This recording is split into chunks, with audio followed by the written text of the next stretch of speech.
What's up, everyone? Your Freedom Rising. It's been a while since I've been on here, and so we're just hanging out, checking out a few different videos here. We just had a congressional hearings about ICE and the handling of the riots in Minneapolis. Saw them get grilled for quite some time, and we're currently waiting on the press briefing from Caroline Leavitt. So, welcome in. Thanks for hanging out. And we're just going to check out a little bit of that footage from the congressional hearing that actually just ended about 2 or 3 minutes ago.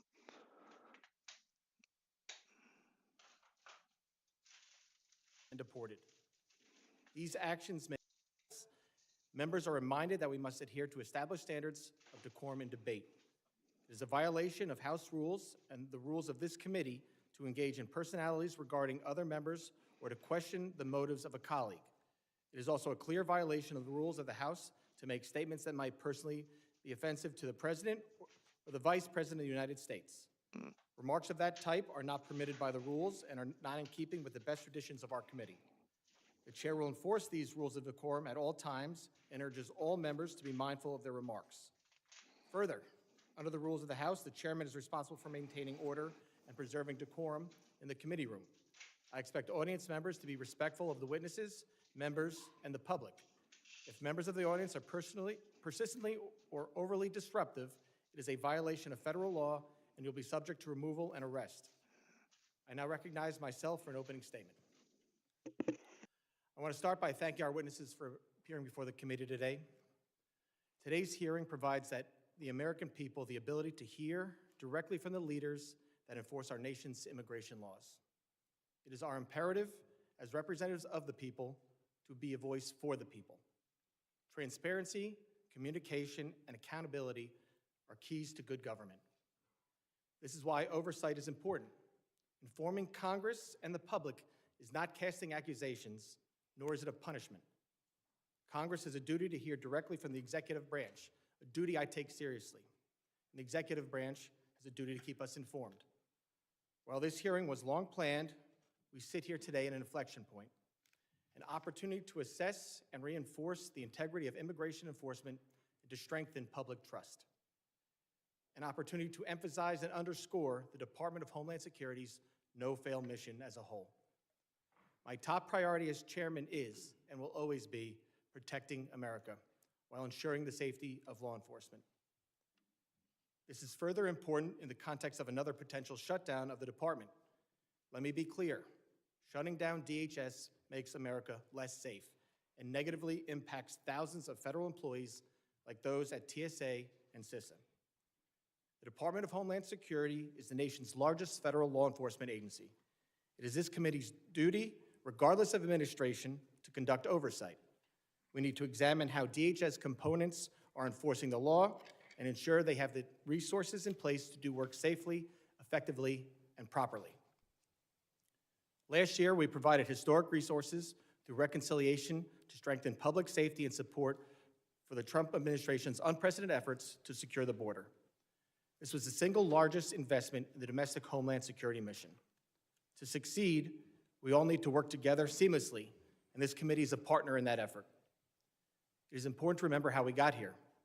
For years, we witnessed a blanket refusal to enforce the law, wide open borders, catch and release policies, and uncontrolled mass migration.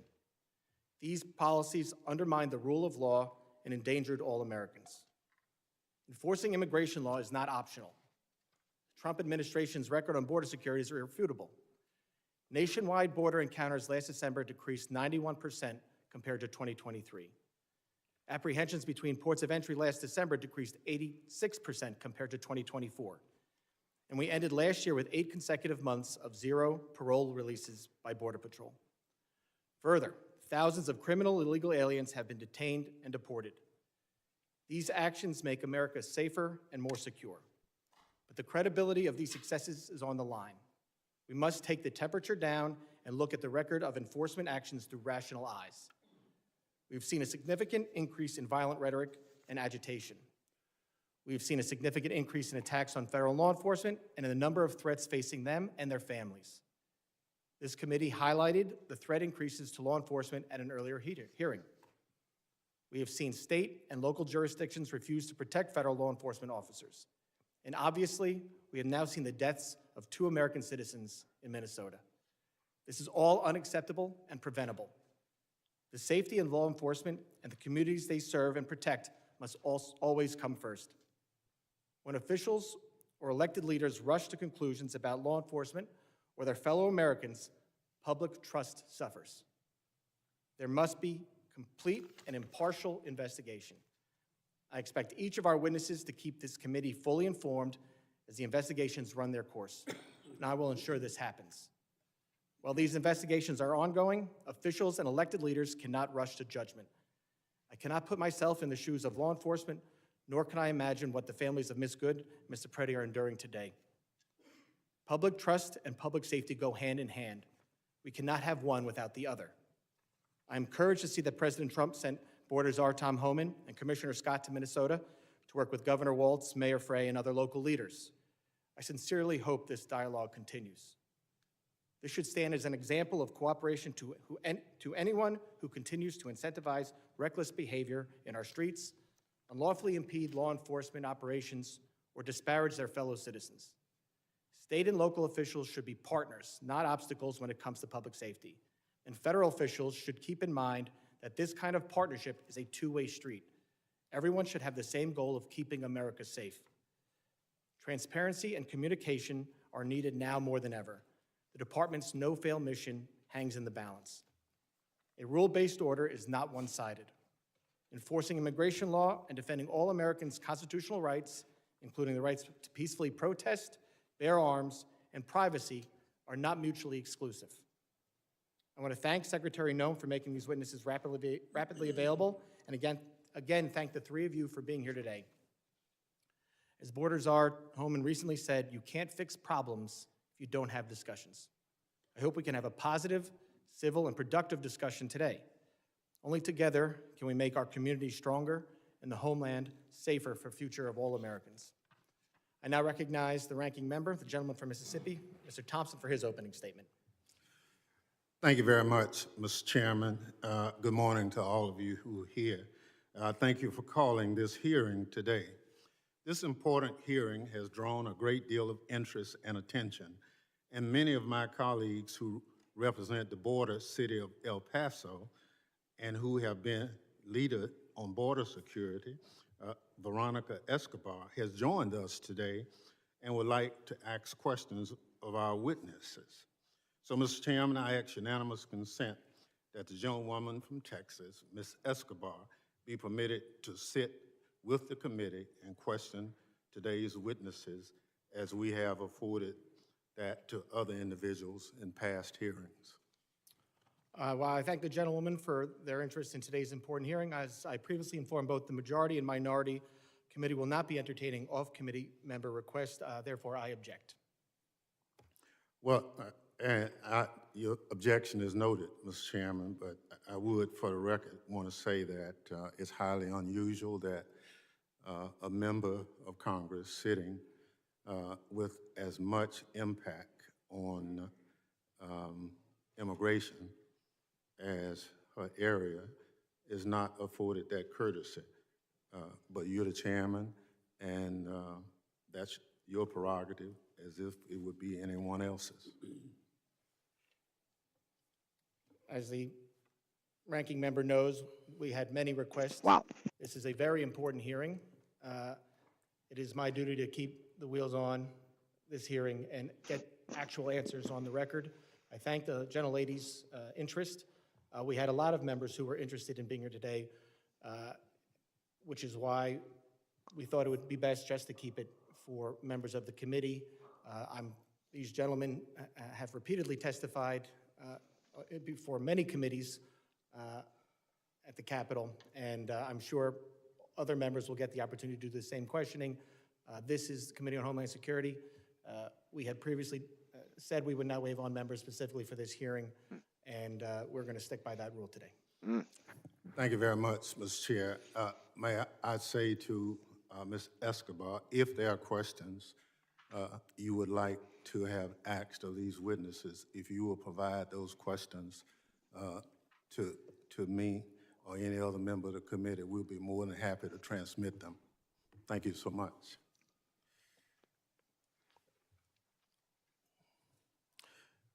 I hope my Republican colleagues will remember that our job is to conduct oversight, not cover for Donald Trump and his out-of-control administration, which is running roughshod over Americans' rights, killing U.S. citizens and threatening our very democracy.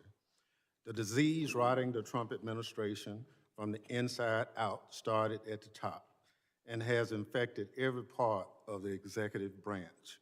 Nowhere is that more evident than at the Department of Homeland Security. This hearing is just the start of a reckoning for the Trump administration and its weaponization of DHS against American citizens and the principle our country stands for. DHS, led by Secretary Kristi Noem, must be held accountable for its lawlessness immigration operation. They are reckless, creating chaos in our communities, terrorizing adults and children alike, and undermining our moral authority as a nation of liberty and rule of law. Last month, an ICE agent shot and killed Renee Good, a Minneapolis mom, in cold blood as she drove away from him. After killing her, the agent called her a disgusting name I won't repeat here. Other agents refused to allow a nearby physician to treat her. Democrats called for accountability. Instead, Secretary Noem blamed the victim, Ms. Good, and attempted to gaslight Americans with false claims that Ms. Good was a domestic terrorist. Renee Good was nothing of the sort. She was a mom, a wife, a neighbor, and an American citizen who did not deserve to die at the hands of her own government. She should be alive today. Ever since, the Trump administration has devoted the full resources of the federal government to blocking a legitimate investigation into Ms. Good's killing. If that isn't a sign of guilt, I don't know what is. Federal prosecutors had a warrant to collect evidence from Ms. Good's vehicle for a civil rights investigation into ICE's use of force, but FBI Director Kash Patel and other Trump administration officials demanded they drop it. Career prosecutors, duly bound to the rule of law, not the political prerogatives of the White House, resigned in protest. Blocking an investigation into the government's use of force against one of its own citizens is a self-dictatorship, not democracies. Every American should be outraged. Democrats tried to get answers in the aftermath of Ms. Good's shooting. We called on Acting Director Todd Lyons to testify at the committee's hearing 3 weeks ago. Unfortunately, he turned down the committee's invitation. This is part of a pattern of the Trump administration's refusal to comply with regular congressional oversight. Committee Democrats have sent multiple letters to ICE and CBP on critical issues, but most of them, 10, have gone unanswered. Mr. Chairman, I ask unanimous consent to include all 10 of these records into the record, letters into the record. Without objection. ICE has blocked members of Congress from visiting its detention facilities, even after reports of horrific conditions, detainee abuse, and a detainee being murdered in a DHS facility. I was one of those individuals who parted to a lawsuit to try to get ICE to just follow the law that says members of Congress can visit ICE facilities. Good afternoon, everyone. And Thank present you. themselves Thank you for coming at any today. I time. apologize for the So, delay.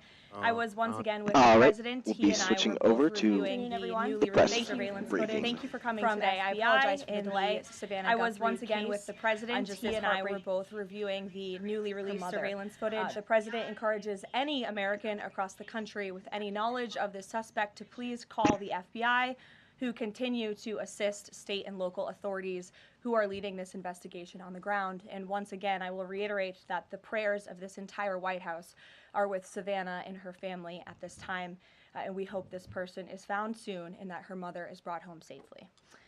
President Trump has a very busy week ahead, so I will begin with some scheduling announcements today. Tomorrow, here at the White House, the president will host Israeli Prime Minister Benjamin Netanyahu for a bilateral meeting. The remainder of the week will be focused on energy and deregulation. Tomorrow afternoon, the president will hold an event in the East Room to tout clean, beautiful coal as America's most reliable and affordable energy source, especially during periods of peak demand, just as we saw during this most recent winter storm, which impacted hundreds of millions of Americans. The president will discuss how clean, beautiful coal is not only keeping the lights on in our country, but also driving down the cost of electricity across the country as well. Additionally, on Thursday, President Trump will be joined by Administrator Lee Zeldin to formalize the rescission of the 2009 Obama-era endangerment finding. This will be the largest deregulatory action in American history, and it will save the American people $1.3 trillion in crushing regulations. The bulk of the savings will stem from reduced costs for new vehicles, with the EPA projecting average per vehicle savings of more than $2,400 for popular light-duty cars, SUVs, and trucks. This is just one more way this administration is working to make life more affordable for everyday Americans. Overall, these groundbreaking actions from President Trump will drive larger economic growth, create thousands of good-paying jobs, expand manufacturing, increase consumer choice, and improve affordability for millions of families and businesses.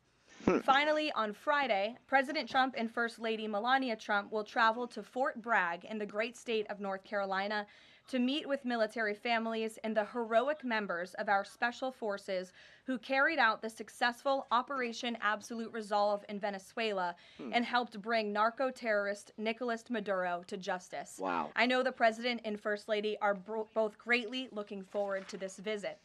Also, the First Lady will celebrate Valentine's Day at the Children's Inn at the National Institute of Health tomorrow, with children, families, and NIH staff involved in clinical trials.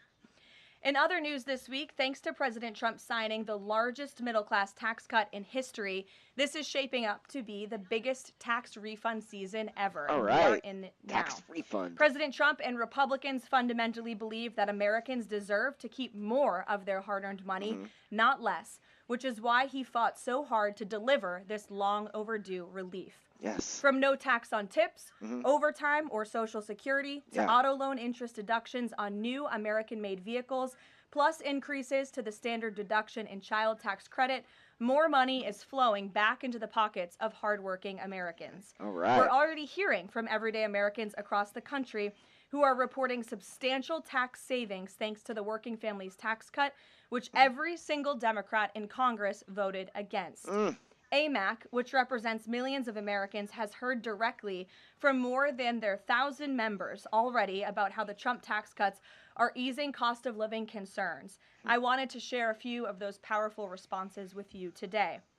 This one comes from Dean and Wendy in Wisconsin, who said, quote, instead of paying out $3,700 last year, we got back $2,500 in refunds this year. This is huge for our family. $5,000 difference. Steve from California said, quote, the new senior citizen deduction is a tremendous relief and has given us peace of mind and the freedom to truly enjoy the retirement years we worked so hard for. Eric from Nevada said, as a senior, no tax on Social Security helps me tremendously. The no tax on tips helps my daughter-in-law as a waitress. The no tax on overtime helps my son, who works constantly. Right. Our family savings from the One Big Beautiful Bill could total even more than $5,000. We love the Trump tax cuts. Yeah. These are just a few positive examples of the everyday Americans that President Trump's tax cuts are uplifting. We'd love to hear more from the American people across the country who are About to file benefiting taxes next from week the Working before I get a Families Tax kickback. Cuts. Worked a The little bit White of House overtime. is also pleased to share that parents across the country can now officially apply to open a Trump account for their child. In order to apply, parents can visit trumpaccounts.gov and fill out the IRS Form 4547. These Trump accounts are special investment accounts aimed at providing American children with a jump start on building wealth for life.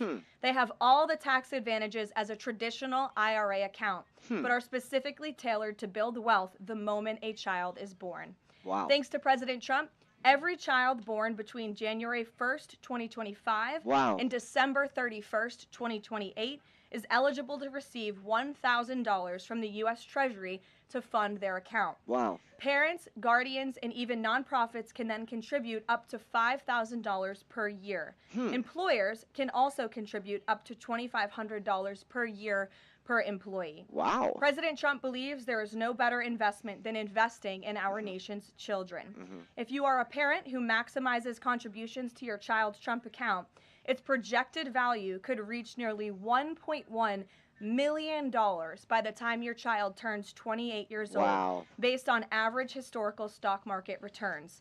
Safe to say the Trump accounts will give a substantial head start to position the next generation for a brighter future. And with the stock market exploding under President Trump's pro-growth policies, there has never been a better time to sign up for an investment account like this. The Dow Jones just shattered 50,000 for the first time ever on Friday, and the S&P 500 and the NASDAQ continue smashing record after record. So with President Trump in charge, Americans' 401ks and retirement savings Yes. are booming once again, and these new Trump accounts for America's kids will boom too. So with that, once again, every parent should go to trumpaccounts.gov today, and I'm going to put it on my own personal to-do list to sign Wow. up for one as $1,000 well. per child. With that, I will take your questions. Caroline Downey from the For the National next 3 Review years- is here. for the next Thank 2 you for being years. here, and why don't you kick us off? Thank you for having me.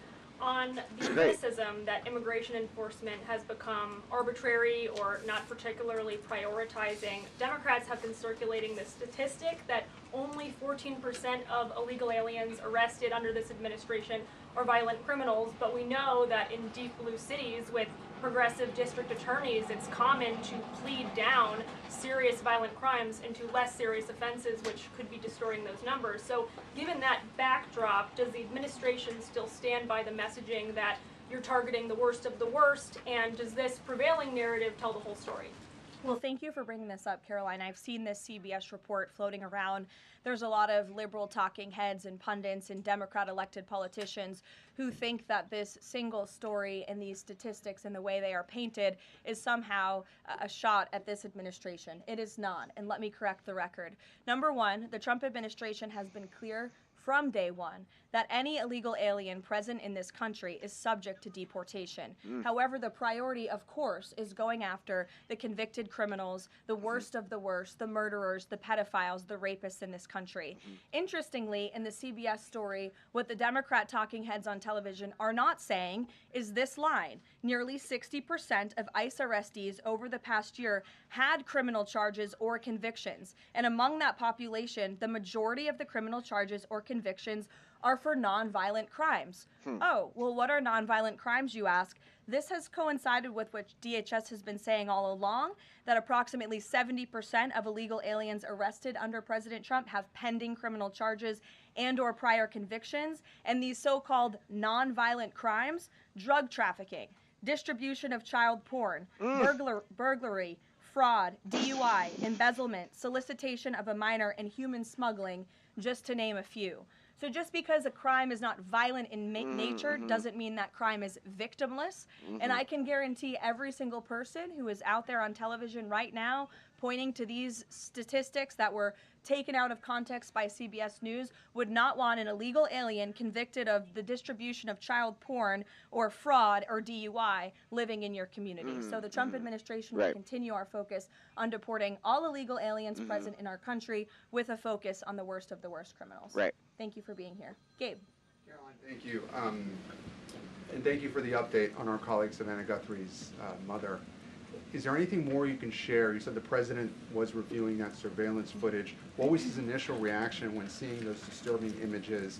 And does he believe that that suspect acted alone? Man. I haven't This case is talked to him wild. specifically about the second point on whether the suspect Guthrie acted case. alone or not, so I don't want to weigh in on the Where president's is she? thinking on that. his initial reaction, of course, as all Americans, is just pure disgust. And again, it's heartbreaking to see now this footage really bring to life a story we've all been reading about.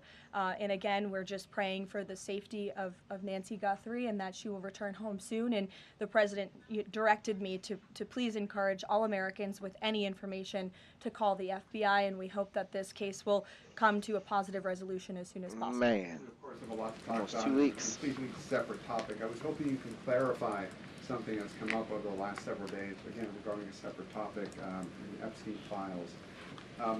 According to newly released files, the president had a conversation with the Palm Beach police chief in the early 2000s, according to the police chief in 2019. The president has gone on record before, and he's told reporters that he said that that he had no idea about Jeffrey Epstein's crimes. During this conversation with the police chief, however, he did say, according to this recounting of it, that thank goodness you're stopping him. He also called Ghislaine Maxwell evil.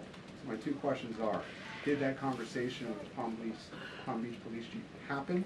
And can you explain the discrepancy? What I will say is that the president has always remained consistent, and that he kicked Jeffrey Epstein out of his club at Mar-a-Lago because, frankly, Jeffrey Epstein was a creep.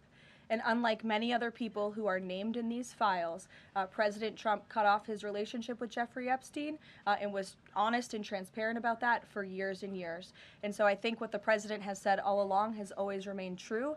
And the release of more than 3 million documents related to Jeffrey Epstein and his heinous, disgusting crimes just shows the level of transparency that this president and administration has committed to in bringing these files to light. But did he call the chief in Reagan. 2006? Caroline, did he call the chief?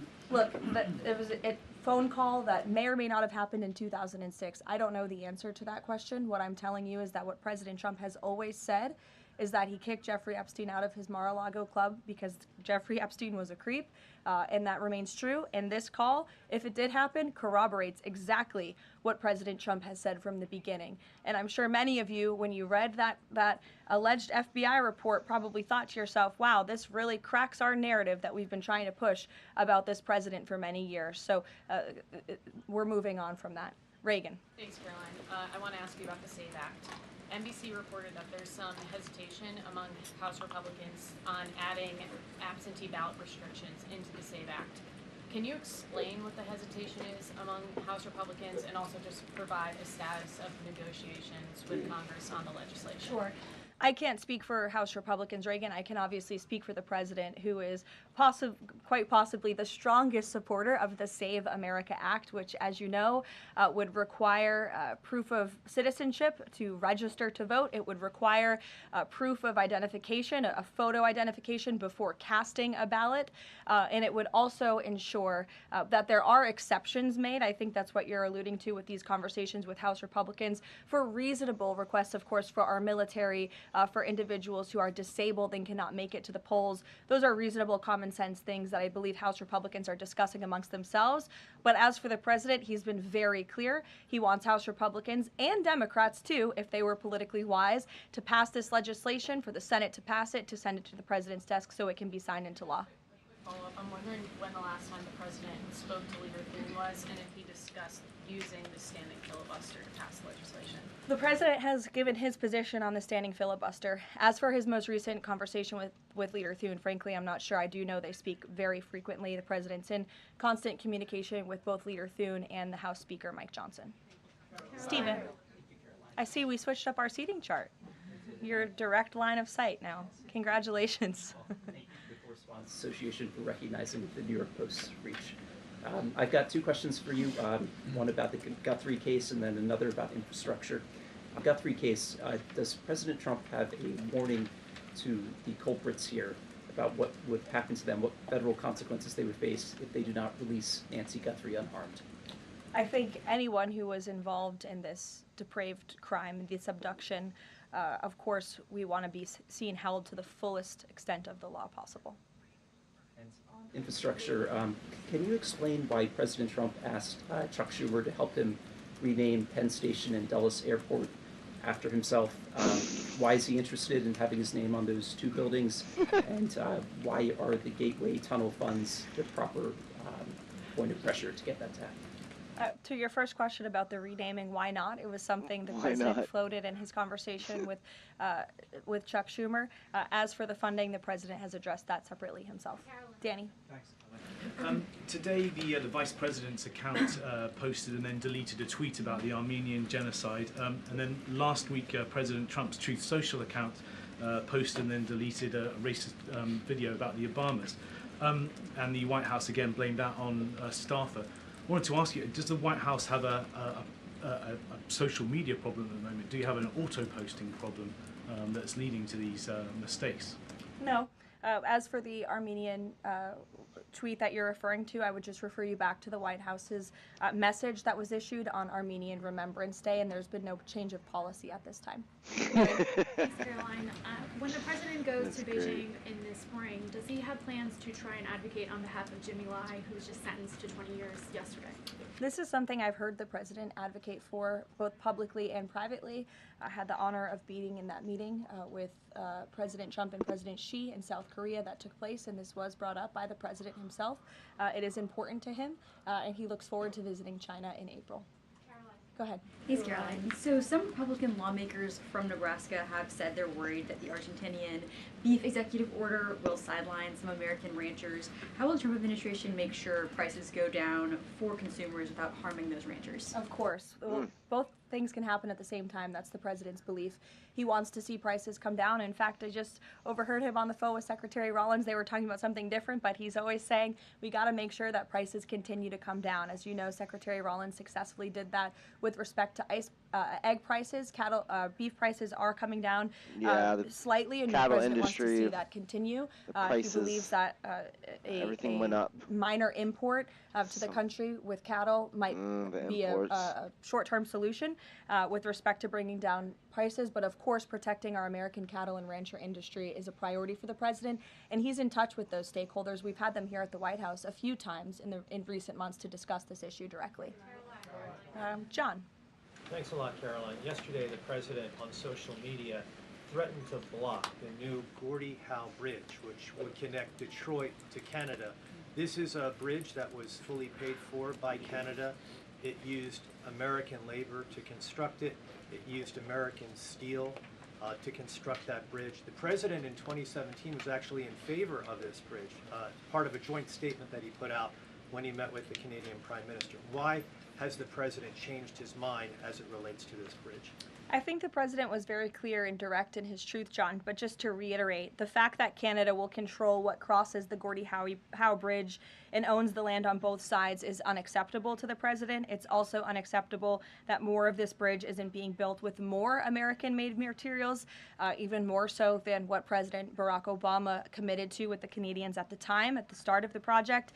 He also believes that the U.S. should own at least half of the bridge, have shared authority over what passes across it, and participate in the economic benefits generated by its use. This is just another example of President Trump putting America's interests first, and so he made that very clear in his call with Prime Minister Carney earlier today. Phil. Thank you, Caroline. Sure. DHS Secretary Kristi Noem just posted a photo of herself signing the last contract for to build a border wall between Laredo, Del Rio, and Big Bend, Texas, among reports that construction had stalled. Is the president satisfied with the pace of construction? The president wants to make sure that the full border wall is built as quickly as possible, of course. I know this is a priority for him dating back to 2016, and so absolutely he wants to ensure that the border wall is built under budget and ahead of schedule is how President Trump likes to view building projects, and that includes the border wall. Satisfied with the pace of construction thus far? I think the president is never satisfied. He always wants to ensure that things are moving along as quickly as possible, but I know Secretary Noem is on it, and she's doing a great job. You're welcome. Sure, go ahead. Thank you. Charlie. On the Nancy Guthrie case, is the president satisfied with the federal and local investigation so far? And has there been any more contact from the White House or the president with the family? I don't think anybody will be satisfied until this case is brought to a close and until Nancy Guthrie is returned home safely with her loved ones. Contacts? Has the president contacted the family since? Not since that initial phone call. Sure, Tamara. Thank you. The National Governors Association is removing a meeting with President Trump from his agenda because only Republicans were invited. Is the White House reconsidering inviting Democrats, or do you think Republicans are still going to show up? Like, where does that stand now? No, look, I just spoke with the president about this. It is a dinner at the White House. It's the people's house. It's also the president's home, and so he can invite whomever he wants to dinners and events here at the White House. I believe Governor Moore was invited last year, and he did not show up to the dinner last year. Nobody reported on it.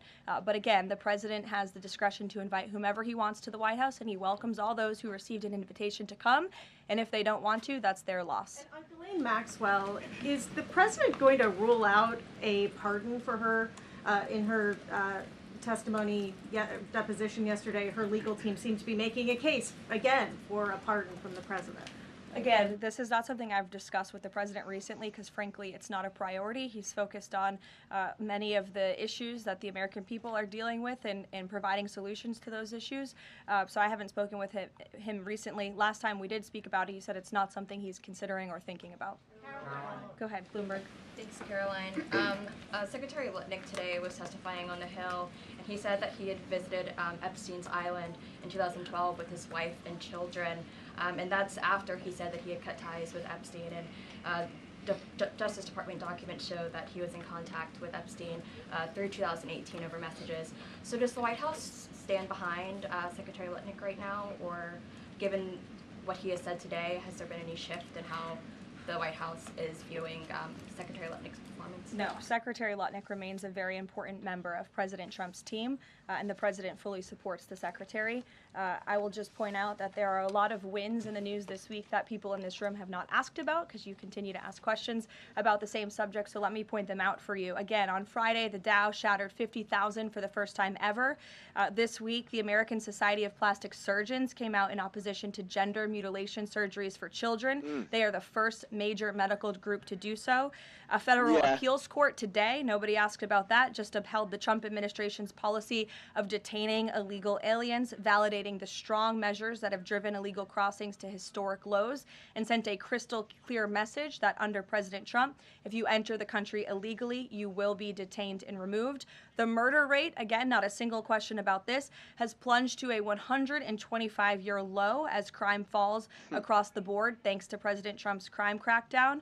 We also saw this week national median rents have fallen to a 4-year low following 6 consecutive monthly declines, and mortgage affordability has surged to a 4-year high. Home ownership is the core foundation principle of the American dream, and I will repeat that mortgage affordability this week surged to a 4-year high, but not a single of mention of that in this briefing room today. And again, this came out last Friday, but for an unprecedented 9th straight month, there were 0 illegal border crossings at the southern border. So we're going to get back to business. The president is very busy today, and you will see him all tomorrow at the event in the East Room touting his administration's energy policy. Thank you.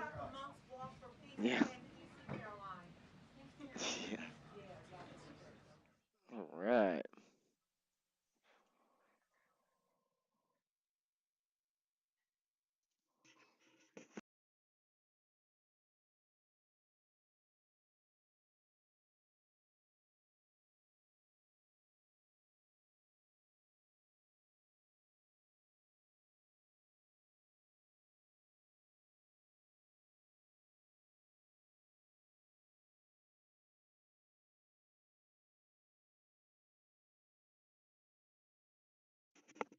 Okay, here we go. Here's the new evidence, supposed alleged video. One of our evidence. viewers said it's hard to believe only one person was involved in all of this. All right, hold on. I want to show you. There's another video. Let's look at the other video. Hang on. Going to put that one up. Here is the other video.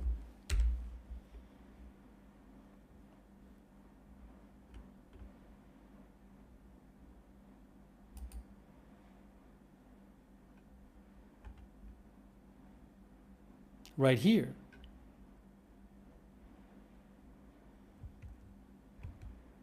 Hold on. They put it on Twitter first. First place the FBI puts the new evidence.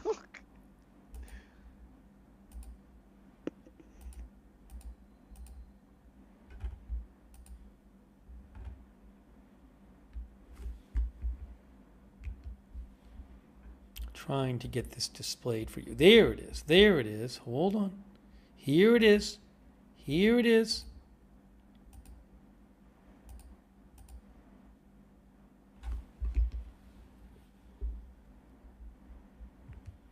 Here's that other one.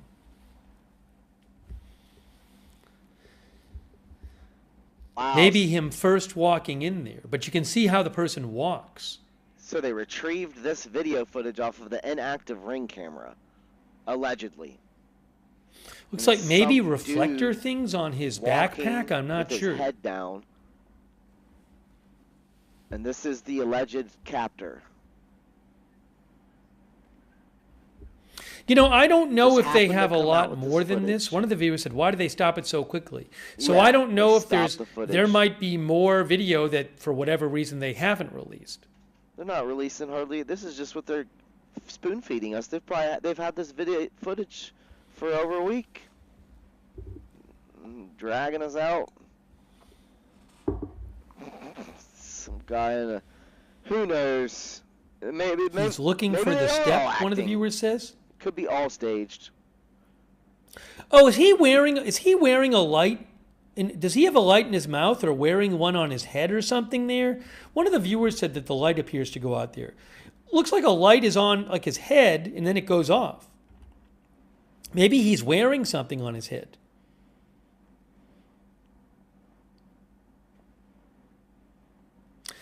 These videos that I am looking at do not have timestamps on them.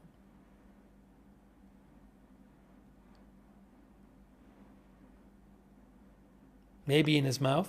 It's funny that they at first didn't have footage, then said they could possibly retrieve footage from the camera that was not recording, and then now they have this.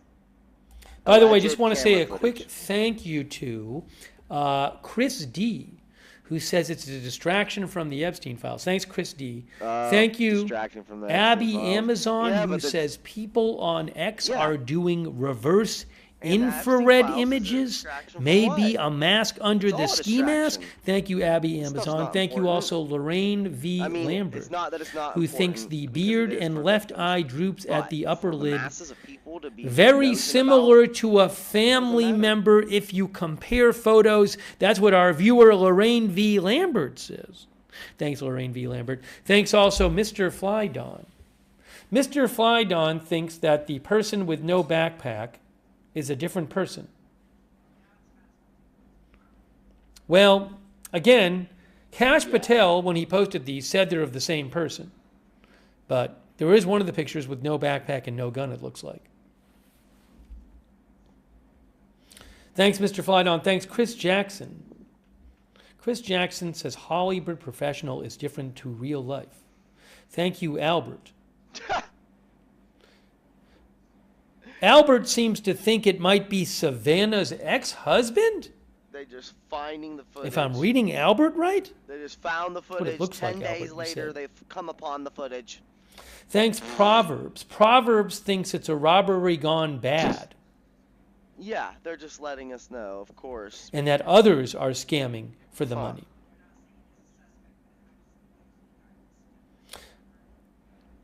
Thanks, Motivational Living, who doesn't think this looks like a professional. Thanks, Golden Kitty, for the memberships. Yeah. Thanks, Chum Stun, who says maybe looking for a hidden key under plants. All right. Let me just do a check and make sure we don't have any major updates, and we'll show you some of the other photos and videos here. For the moment, we've seen this for long enough. Let's go to one of the other things. Look at this photo. This photo is quite the photo here. Yeah, the ski mask photo. Look at this. It's just ski mask.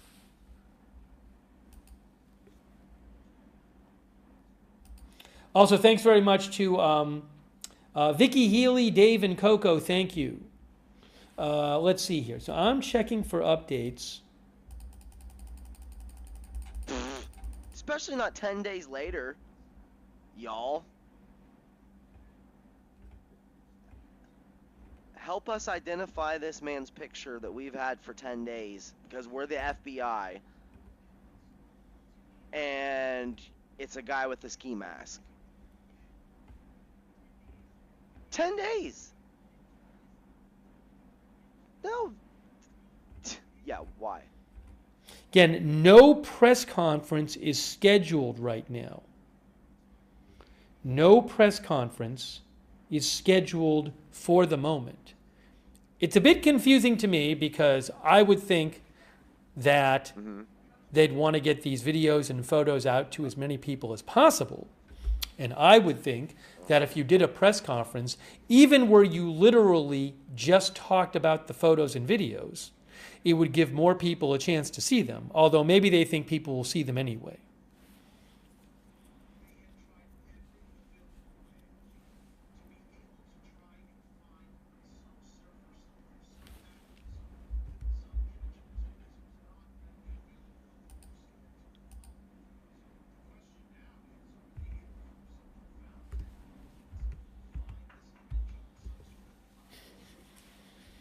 Strong One says it's disturbing.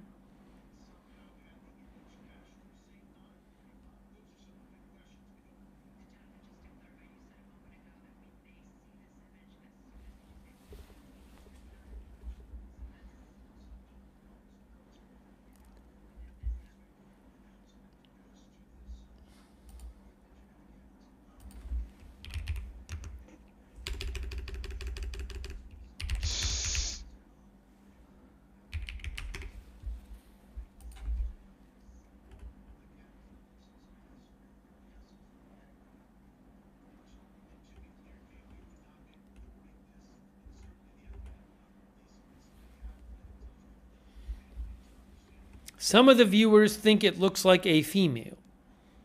Many of the viewers thinks it looks like a male. Did the ransom get paid? We don't know. There's no reporting that the ransom got paid. I can't tell you for sure. I don't know what happened behind the scenes. But TMZ said the Bitcoin address in the ransom note they had seen had nothing in it. Could have gotten paid another way, but we don't know. Are those ski gloves, says one of the viewers. I do not know what kind of gloves they are. Kim thinks this person has been there before. Let's look at a different video here.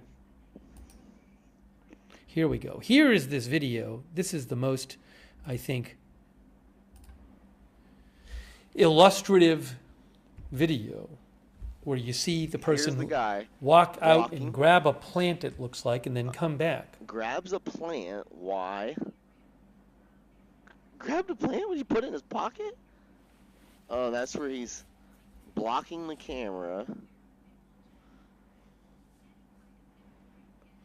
Really get a good shot of the backpack there. One of the viewers said, not a pro move. Yeah, I was saying before, it seems like not completely planned if you go to the front door and then you turn around, look around, and grab a plant.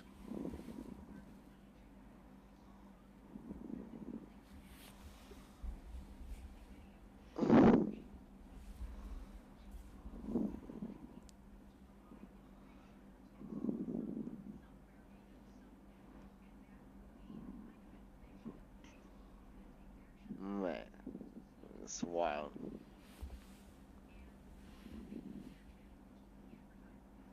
Leslie McPhail thinks it's not professional at all.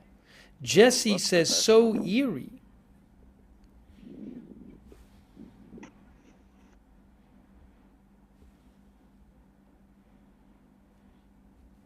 We don't know if more than one person was responsible. This is all the photos and video. We've been showing you the photos and videos that have been released, which are of one person.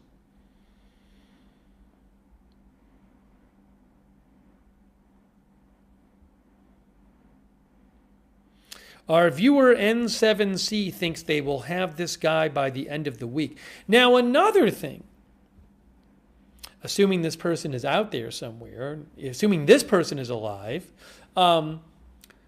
how does it change what this person is doing to see that the FBI came out with these videos? If you're this person, right, and you now know that these photos and videos have come out, how does this change your behavior?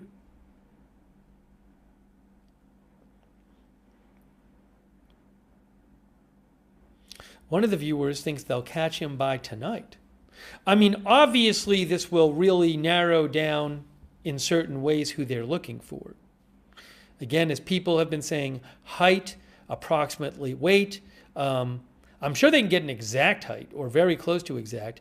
Shoe size, maybe purchases of a certain hat or backpack or jacket or pants or shoes or gloves.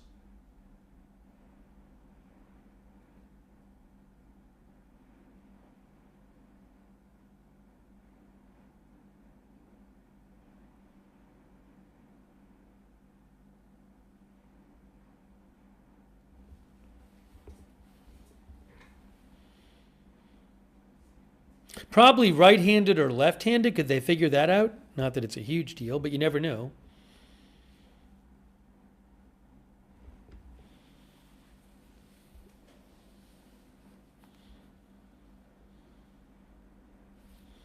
Here is the video following this one is this one.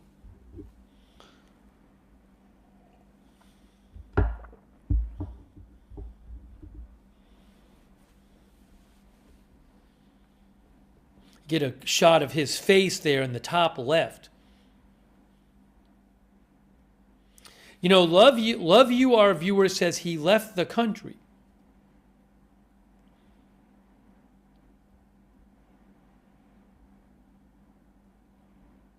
And I mean, it certainly looks like the person is trying to cover the camera with a plant or something.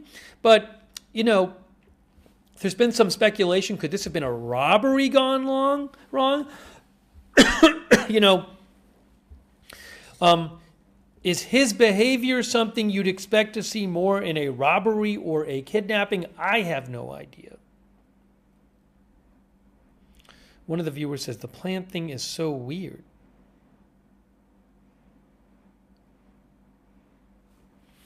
Thanks to Hotfix. Thank you, Hotfix92. I appreciate that. Also, Thorn Ravenstar. Thanks, Thorn, for the memberships. PJC, thanks for the memberships. Debbie James, thanks for the membership. Also, Sabri RN and One Way Street. One Way Street says, I wonder if they recovered time or data with video. They might. I don't see timestamps on these videos, but they might have them. Sabri says different shirt. You mean in the photo of the person without the backpack? I'll have to check that again. Thanks Stump VR Official, who says has a flashlight in mouth, gun in front of pants. Thanks Z Mimis. Yeah, we'll look at that other picture again. Thanks Z Mimis. Also, Minding Your Business, who says this is terrifying, confident he'll get caught. Also, thanks Patricia Grace. And thanks for shouting out the mods. Here is, I think there's 3 videos and a number of photos. In terms of the other video, here is that other video.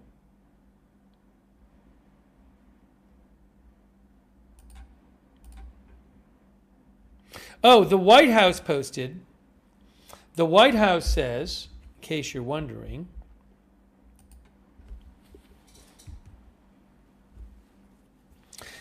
the president encourages any person, any American across the country with any knowledge of this suspect to please call the FBI, who continue to assist state and local authorities. The prayers of the entire White House are with the Guthrie family.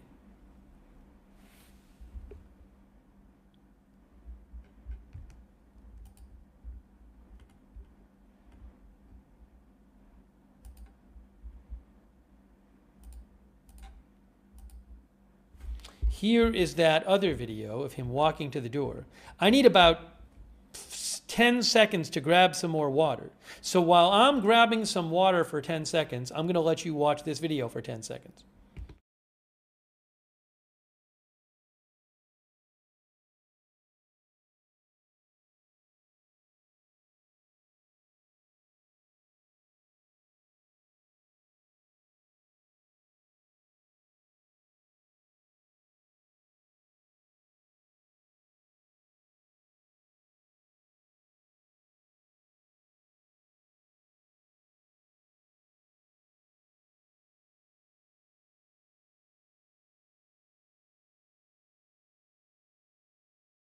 Okay.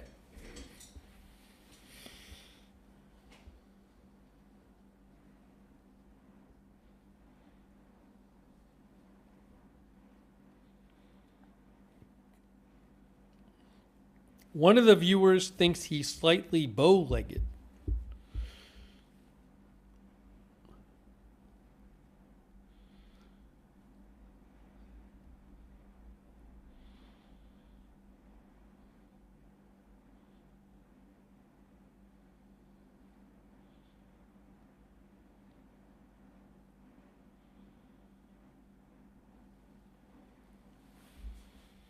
Again, does appear to maybe have a flashlight on his head or in his mouth that goes off early in that shot.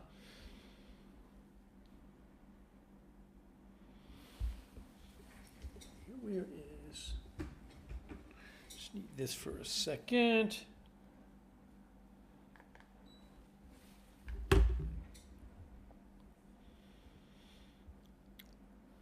Elias, our viewer, thinks it definitely seems pre-planned. Well, this person has a big backpack and a gun. They do have a big backpack. What's in the backpack? Okay, so again, photos. No, I'm not aware that there's any sound on this. I just put the sound on. I don't hear anything.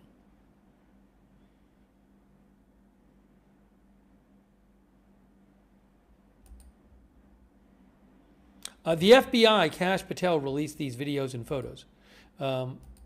So here is...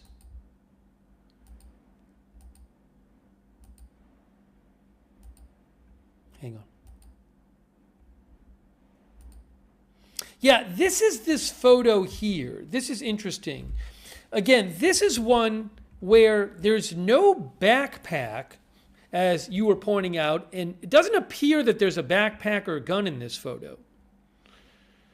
I don't know what the deal with this one is.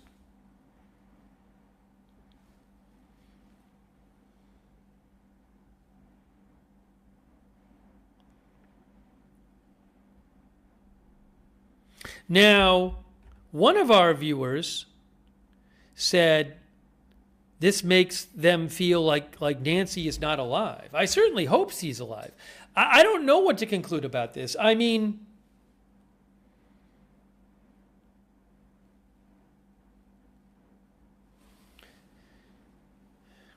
I don't know.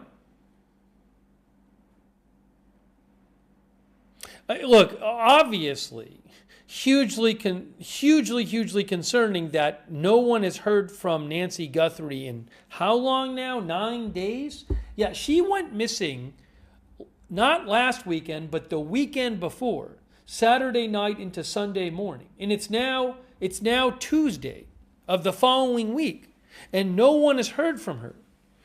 And either the ransom note is legit, or no one has heard from this person either.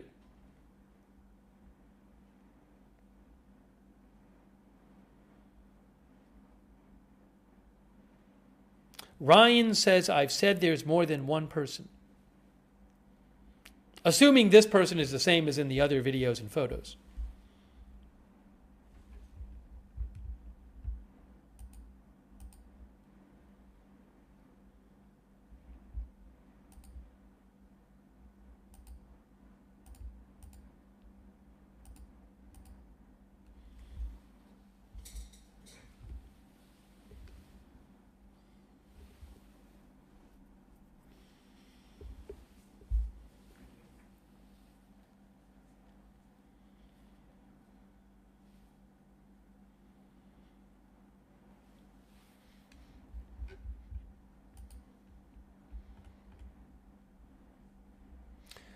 Again, Kash Patel, when he posted these photos and videos, said they are all of the same person.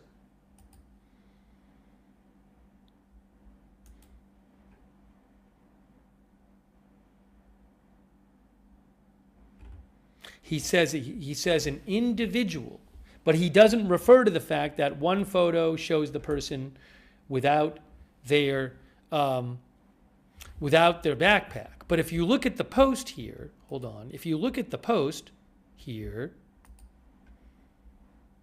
see here, hold on, you'll see it in a second. See, that's, it's the same post, and you have, that's the photo with, it. I mean, the jacket appears similar, because like, that's the photo of the person with no backpack, it looks like, and that's with the backpack. But it looks like similar color pants, similar color gloves, similar color jacket with the zipper or whatever down the middle, right there and there. I'll make that bigger for you, but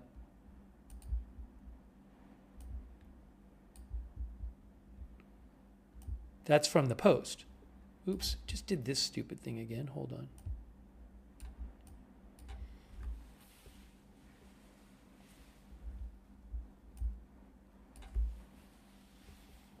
So, I mean, I'm no expert, but when I look at that, I don't obviously conclude it's different people, especially given that Kash Patel has said it's the same person.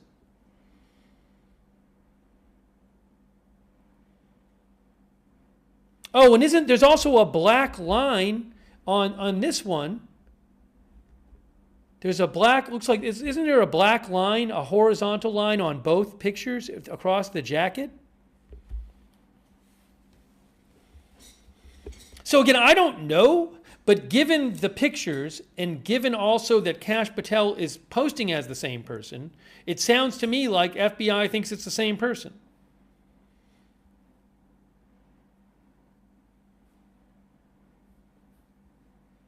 If it's not the same person, then it's like they had to be wearing a team uniform because it's so similar.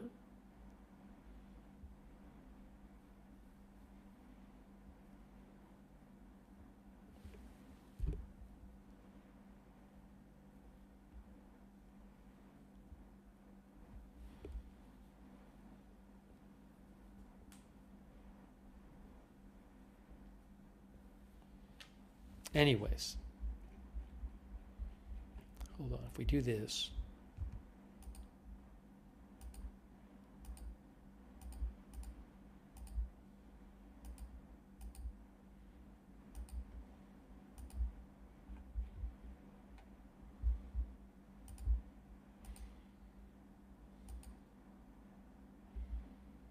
Yeah, I'll go back and forth here.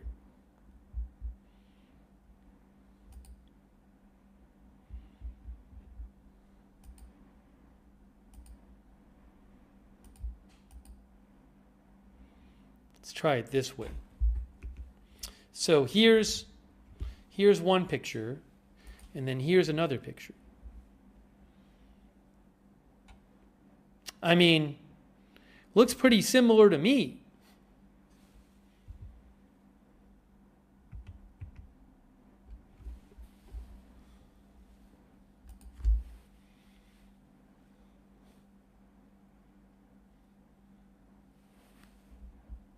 Anyway, so I'm going to assume, for the sake of argument, that it's the same person.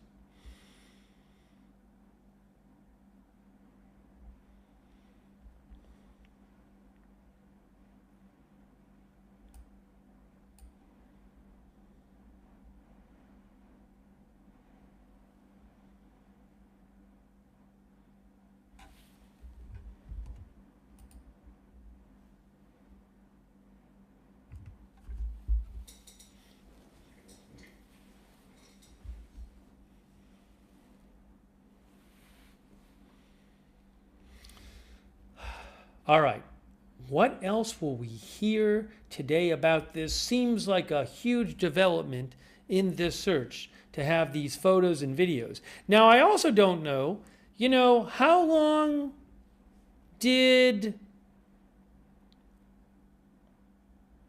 Oh, hold on a second. Hey, guys. Barak Ravid, I just want to give you a quick update on something.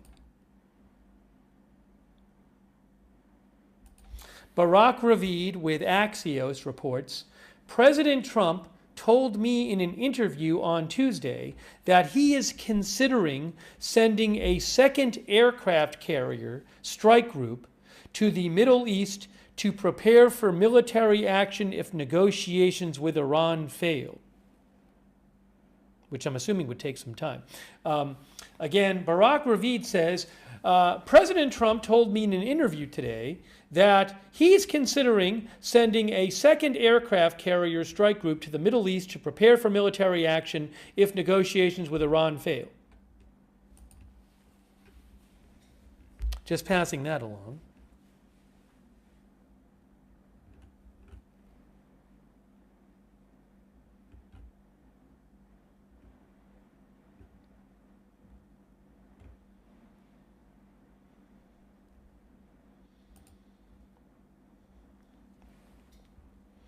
Michael Ruiz with Fox News had an interesting point. Michael said, if they can pull this video from the missing doorbell camera, what else can they get from the other home security cameras? Michael Ruiz from Fox News points out they took 2 cameras off the pool house.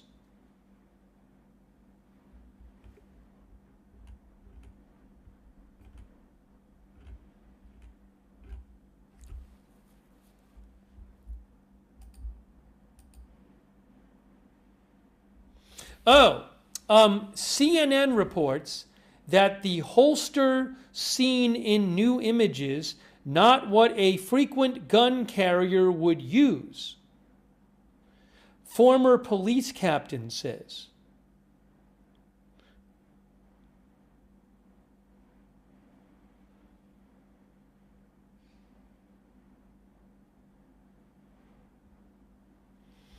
A former police captain told CNN it's not the kind of holster someone who regularly carries a gun would use.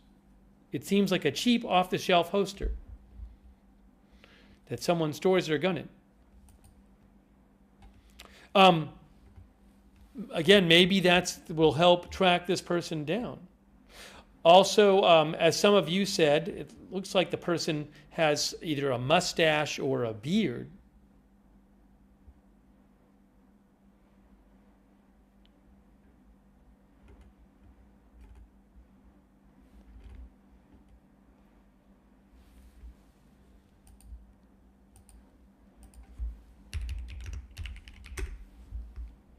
Oh, you want to zoom in to this? You want to zoom into the face?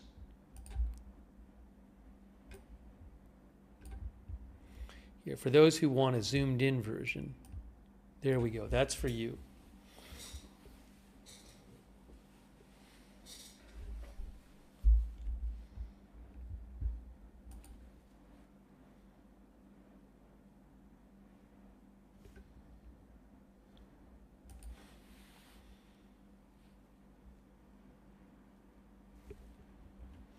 I mean, you can see the lips too. I'm sure that helps them.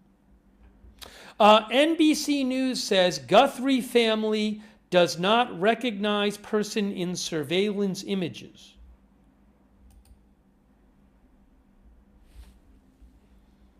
Okay?